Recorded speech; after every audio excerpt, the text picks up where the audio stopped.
स्वागत आहे भिक्खू ज्ञानज्योती या यूट्यूब चॅनलमध्ये। जर आपल्या चॅनलवर तुम्ही नवीन आला असाल तर सबस्क्राईब करायला विसरू नका।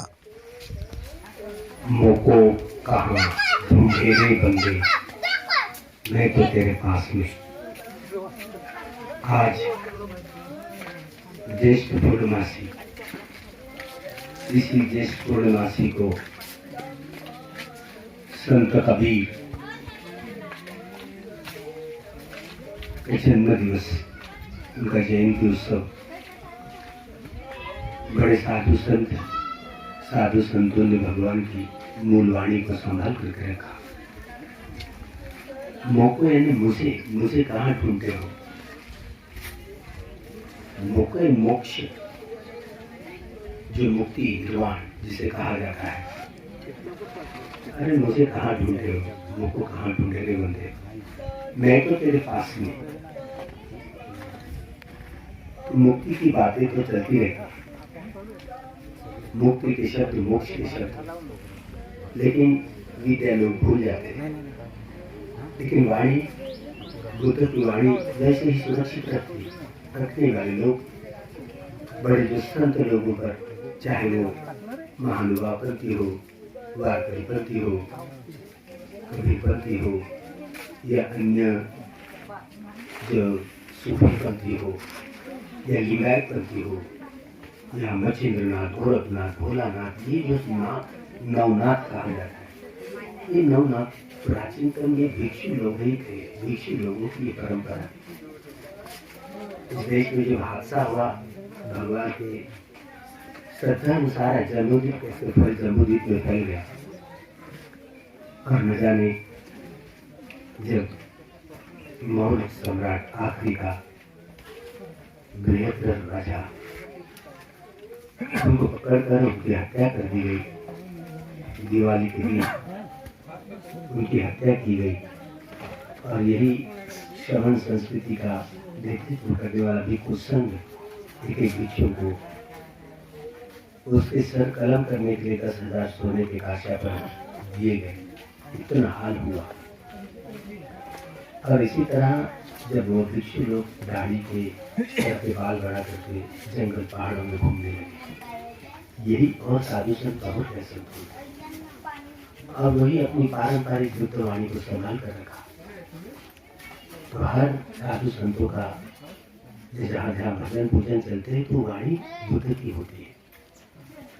तो लोग तो यही कहते हैं, संत कबीर बार बार हिंदी में बात किया करते, हिंदी में ज्यादातर तो है। लोग तो यही कहते थे कि भाई मुस्लिमों के घरों में रहता है, तो लोग उनको कहते कि मुसलमान संत है। लोग यही कहते कि लोहार के किसी वहां पर पला, तो लोग यही कहते थे कि ये हिंदू संत है। वे राम और रहीम की दोनों की बातें करते, लेकिन राम रहीम कहाँ ढूंढते। लोग तो यही राम रहीम की बातें मनगढ़ंत कहानियों के आधार पर चलती है, लेकिन कबीर का राम, कबीर का रहीम अलग है, क्योंकि उनके गुरु का ही नाम, उनके आचार्य के नाम सिंहली आनंद थे। इस श्रीलंका के विषु सिंहली भाषा बोलने वाले एक विषु बड़े परिपक्व थे, उनका नाम सिंहली आनंद था। और वे फिर सारनाथ की ओर अपने श्रद्धा के प्रचार एवं प्रसार के लिए चल बसे। तो उनके गुरु जी का ही नाम, उनके आचार्य का ही नाम सिंहली आनंद भिक्षु थे। अब न जाने वो तो भिक्षु थे, जहाँ जिस प्रकार की जो वाणी चलती है, भाषांतरण चलता है, तो उनके कथन में सारी बात आती है, भगवान की बात है, बुद्ध की बात है, बुद्ध की वाणी की बात है। बुद्ध की वाणी को दोहराते हुए मोक्ष, मुक्ति, निर्वाण जिसे कहा जाता है। अरे सारी दुनिया राम रहीम के नाम पर ढूंढती है, अलग अलग कर्म कांडों में लगे हुए, जाप व्रत में लगे हुए, इसे कुछ नहीं मिलता। मोको कहाँ ढूंढे रे बंदे, मैं तो तेरे पास में। अरे कहाँ ढूंढते हो, मैं तो तेरे पास में। तो जो वर्णन किया मुक्ति का, वर्णन करते हुए ना तीर्थ में ना मूर्त में, न जाने लोग कितने सारे तीर्थ यात्रा करते हैं, मूर्ति की पूजा करते हैं। निर्वाण ये मुक्ति ना तीर्थ में ना मूर्त में, ये मुक्ति निर्वाण मोक्ष ना तीर्थ में ना मूर्त में।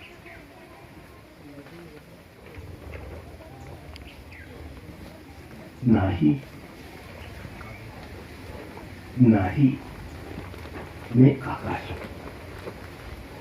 ना तीर्थ में ना मूर्त में, ना व्रत उपवास में, ना मंदिर में ना मस्जिद में, ना काबे कैलाश में। मंदिर में नहीं, मस्जिद में नहीं, न काबे भी नहीं, न कैलाश में। मुँह को कहाँ ढूंढे रे बंदे, मैं तो तेरे पास में। आगे चलकर के वे कहते हैं, ना ही प्राण में, हर व्यक्ति के पास प्राण होता है, मन होता है, चित्त होता है। ना ही प्राण में, ना ही पिंड, पिंड है शरीर, ना ही प्राण में, ना ही पिंड में, ना ही हूं मैं आकाश में। कहाँ ढूंढे? ना ही प्राण में, ना ही पिंड में, ना ही हूं मैं आकाश में, ना ही सांसों के सांस में। जो सांस जन्म से करते हर व्यक्ति के पास में होता है, सांस भी खत्म हो जाता है, तब कहीं वो निर्वाण में डुबकी लगती है, मोक्ष में मुक्ति की अनुभूति होती है। साधु संतों ने, संत कबीरदास जी ने वाणी संभल करके रखी है, वाणी सांसों की सांस। मुख को कहाँ ढूंढे रे बंदे, मैं तो तेरे पास। ढूंढे तो तुरंत मिल जाओ, अगर ढूंढे तो। नासिका के भीतर बाहर आने वाला जन्म से लेकर मृत्यु तक हर व्यक्ति के पास में सांस होता है। सांस का अभ्यास करते करते करते करते करते ऐसी अवस्था आ जाती है कि सांस भी बंद पड़ जाता है, शरीर भी बंद पड़ जाता है। ये कब होगा? ढूंढे तो तुरंत मिल जाए।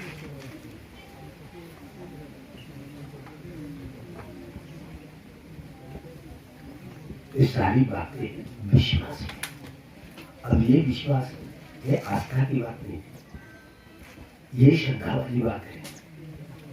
ये बुद्ध के सद्धर्म के और संघ के गुणों की बात है। बुद्ध के 9 गुण, सद्धर्म के 9 गुण और संघ के 9 गुण, कुल मिलकर के 24 गुण होते हैं।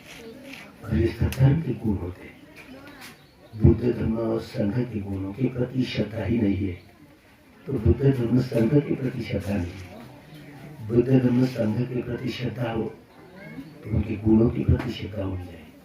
भगवान के लिए सद्धर्म की जो बुद्ध धर्म और संघ के 24 गुण, ये सभी धर्म के गुण है।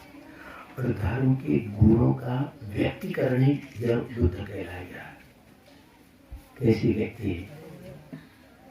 बुद्ध भूत, धम्म भूतो, धम्म कायो, जो काया अग्निवायु जल पृथ्वी धातु से जो बनी हुई है, इसकी 4 महाभूतों से बनी हुई है। भगवान बुद्ध की काया भी एक व्यक्ति है, वह व्यक्ति ही धर्म है। तो यही सद्धर्म है, इसे सद्धर्म कहा जाता है। सभी साधु संतों ने सत्य धर्म का ही कथन किया है, सत्य की खोज नहीं की। चारों आर्य सत्य का साक्षात्कार कर ही नहीं पाए तो वह सत्य कहाँ मिलेगा? तो जिसने चारों आर्य के सत्य का साक्षात्कार किया हो, नोबेल ट्रूथ, अरे सत्य, अरे सच्चा आनंद सत्य। अगर बुद्ध धर्म संघ के गुणों के प्रति श्रद्धा ही नहीं है, विश्वास नहीं है, तो कोई व्यक्ति मुक्त नहीं हो पाता, नहीं हो सकता। मुक्ति बहुत दूर है। तो संत कबीरदास जी की ये बयान ये सारी चीजें आई हुई। ऋषियों थे, लोग तो यूं ही भूल गए। अब तो कबीर के कहे तो कबीर सुन नहीं साधो, अगर चाहे तो तुरंत कैसे मिलता है। श्रद्धा ही नहीं है, विश्वास नहीं है बुद्ध के गुणों के प्रति, धर्म के गुणों के प्रति, संघ के गुणों के प्रति, तो मुक्ति बहुत दूर है। तो जैसे जैसे बुद्ध धम्म संघ के गुणों की धारणा बलवत्तर होगी, धर्म के एक एक गुण, एक एक गुणों की परिपूर्णता परिशुद्धता छा जाती है, उनकी प्रतिशतता बढ़ जाती है, तो ही कोई व्यक्ति लाभान्वित हो सकता है और लाभी हो सकता है। समर्शन ज्ञान, उदय ज्ञान, भंग ज्ञान, भय ज्ञान, आदिनो ज्ञान, निपिता ज्ञान, मुंचित काम्य का ज्ञान, परिसंग का ज्ञान, संखारों के का ज्ञान, अनुलोम ज्ञान, यदि 10 ज्ञानों के आधार पर इस प्रक्रिया से जैसे गुजरेंगे, तब कहिए विपश्यना ध्यान का अभ्यास करेंगे, तो ये 10 प्रकार के ज्ञानों की प्रक्रिया से गुजरेंगे, तो ही हमें ये सारी चीजें उपलब्ध होगी। निर्वाण का साक्षात्कार होगा, मुक्ति का साक्षात्कार होगा। यही साधु संतों ने यही भगवान की वाणी को संभाल करके रखा। हम उनकी इसी ज्येष्ठ पूर्णिमा के संबंध में हम कबीर जी को याद करते हैं, संत कबीर जी, और साधु संतों ने भगवान की वाणी पर जो दोहराए संभाल करके रखे, ताकि लोगों को सोच बुझाए। जब तक ये विपश्यना साधना नहीं करेंगे, इन बातों को समझ नहीं पाएंगे। जैसे जैसे इन बातों को समझ पाएंगे, ये 10 प्रकार के ज्ञान की प्रक्रिया से गुजरेंगे, तो ही मुक्ति मिल सकती है। नैसर्गिक स्वाभाविक शुद्ध सांस, ये सांस देखते देखते ही सांस एक समय आता है कि बंद पड़ जाता है और शरीर में बंद पड़ जाता है, वह निर्वाण की प्रक्रिया होती है। तो यही काम जो साधु संतों ने किया, उनकी आकाश में, संत कबीर जी के आकाश में, यही उनकी जो भगवान की वाणी को शुद्ध रूप से अलग अलग लोगों ने, साधु संतों ने संभल करके रखा है, उनकी याद करते हुए यहीं पर अपने शब्दों को विराम देता हूँ। खूब मंगलम भवतु सर्वमंगलम, भवतु सर्वमंगलम, भवतु सर्वमंगलम। साधु साधु साधु साधु।